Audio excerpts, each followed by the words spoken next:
કૃષ્ણ। આજ તો નાસ્તામાં ફરમાઈશ હતી પરોઠાની, એટલે મેં બનાવ્યા મસ્ત એવા પરોઠા। પણ એક ઉપાધિ છે, બધાને અલગ અલગ ખાવા, અડધાને ગોળ ખાવા અને અડધાને ટ્રાયેંગલ ખાવા। પછી પરોઠા બનાવ્યા ને બાંધારા નાસ્તો કરવા બેઠા।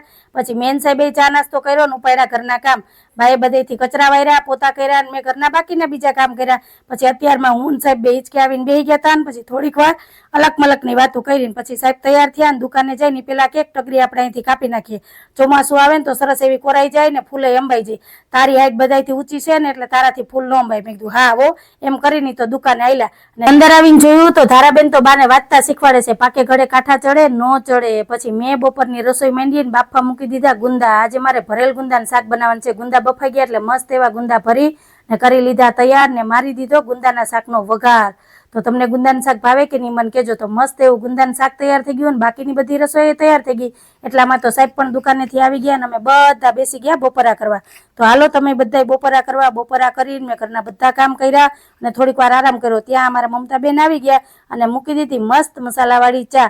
તો બાએ મમતાબેને ચાનો કોટો ચડાવ્યો। પછી બા તૈયાર થયા ને આયલા હવેલીએ દર્શન કરવા ને મેં લીધા રોંઢાના કામ। ઢગલો કપડા હંકેલા, કચરા વાર્યા, બધા કામ થઈ ગયા ને હું થઈ ગઈ છું ફ્રી। તો આ તો મારો આજનો વિડીયો। જો તમને ગમ્યો હોય તો વિડીયોને લાઈક, શેર, સબસ્ક્રાઇબ ને આજ કમેન્ટમાં કહેજો તમને ગુંદાનું શાક ભાવે કે નહીં। આવજો, જય ભોલેનાથ।